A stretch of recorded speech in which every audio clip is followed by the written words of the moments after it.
In this video, we're going to cover a number of things, sort of as a restoration blog. A fair portion would be on Kenny and Julie's 1939 Graham, but it's going to include some other things that are being worked on here at the moment. Now right here, we're looking at an arced piece. There's two of these that go in the rear door section on 39 Graham sedans, 38s, and also 40s. The piece is the same all 3 years. But the purpose of this is to show you it's all done, clear coated, pretty beautiful. But I'm going to try to make it show you or glint at you. There's a little dust flaw. There it is. There, you can see it right next to my finger. You can see the little dust flaw. That is what needs to be corrected on this. We have a video either on the channel already or coming up very shortly that's going to show you how to fix that, because as you notice, this surface is extremely smooth. This isn't about orange peel. It's about removing a dust flaw. And as I said, we'll have a video about that, either already up or up very shortly, so you can see how we fix stuff like this. Both of these rear pieces are finished for their car right now.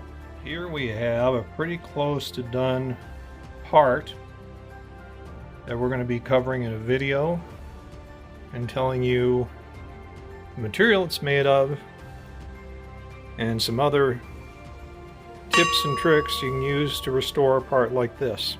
In this case, it's probably more of a refurbishment. This is a crank hole cover for a 1935 Hupp mobile.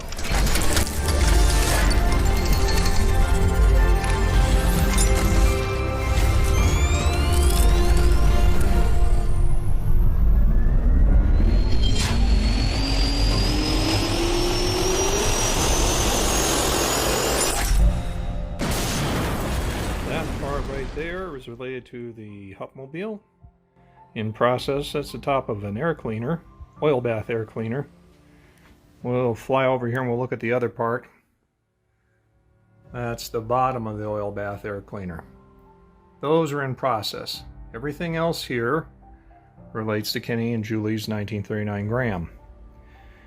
Those little pieces of hardware go on the back of the license plate light. Two black circles there are part of the brakes on the only one of the brake shoe systems that isn't 100% complete. Right here, you see the cowl vent for that car. You'll see there's a bunch of filler put on it. It had a fair amount of rust when we cleaned it up, but it's coming along. We do have an issue with it that we discovered.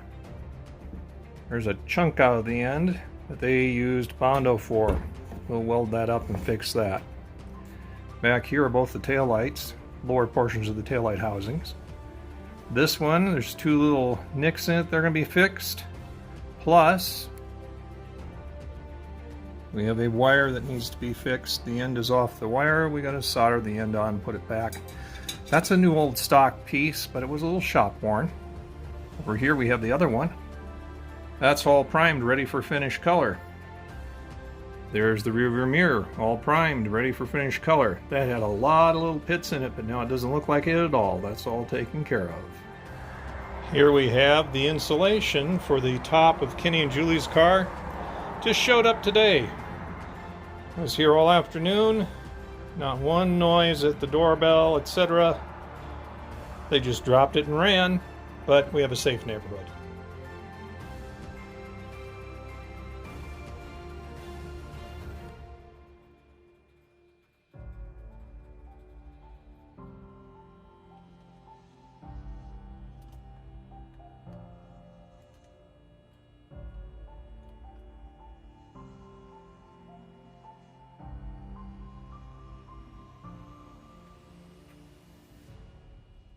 This is the third of 4 lower trim pieces that go on the rocker panel sections on Spirit of Motion Grahams. All of these need some work. They usually always do because they're down there where you get hit with rocks, etc. Accidentally kicked. We use a vinyl tape in there. It was originally painted, always red, but the vinyl tape really lasted an incredible long time. And as you saw, we have to cut it from 2 pieces because it is only 1/16 inch wide, cardinal red. But this one is going to be finished in the next few minutes. You can see we peel off the backing and we do a final press on it, and it's done. There's only one left to do of these for Kenny's car. Here we have a before and after comparison, and you can kind of see some of the things that have to be done. The bottom one has been worked on in some places, but there's more to do. Here you have the hood stainless. It's the only other stainless needs major work. Still to be finished. There's some work in this area that has to be done.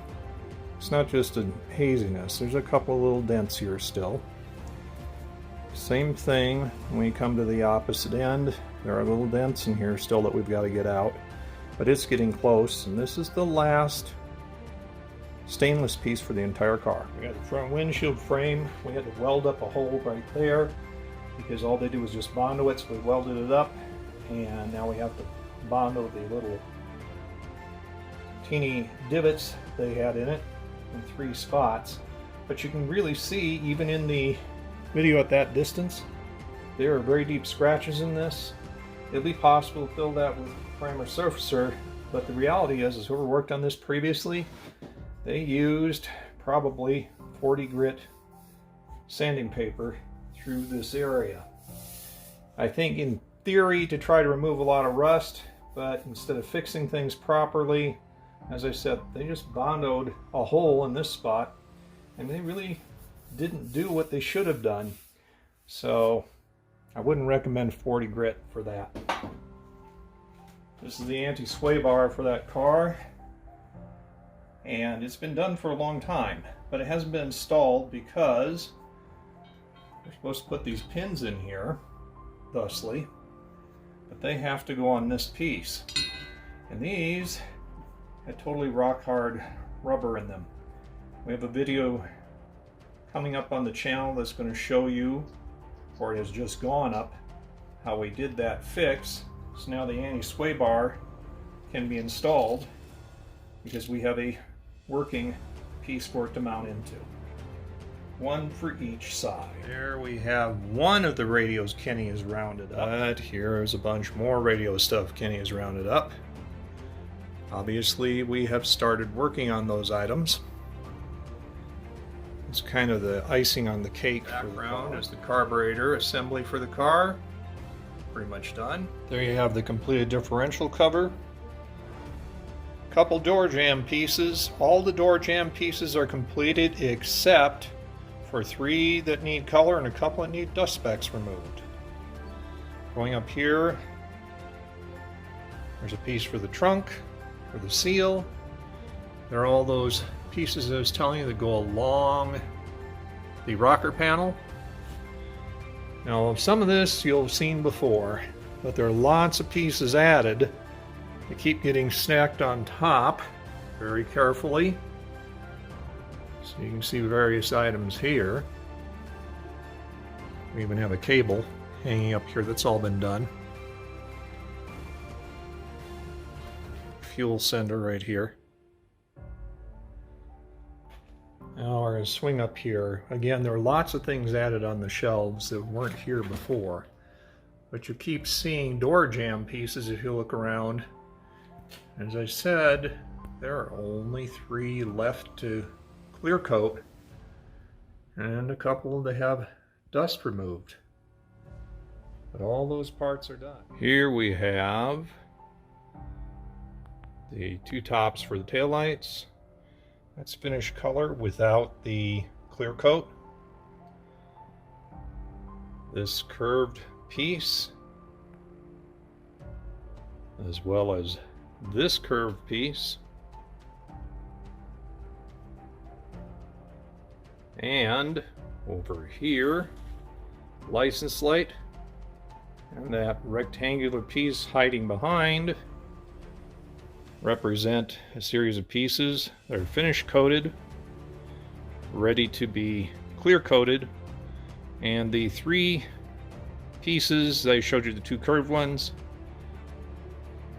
and that rectangular one, finish up all the door jamb pieces. Combination coupe, and you'll see we've got all the glass All the chrome pieces, trim pieces, window runners are all in along the passenger side. You'll have to ignore the fact the interior is partway apart because we've started the driver's side. You can see we've even got rubber in the vent window.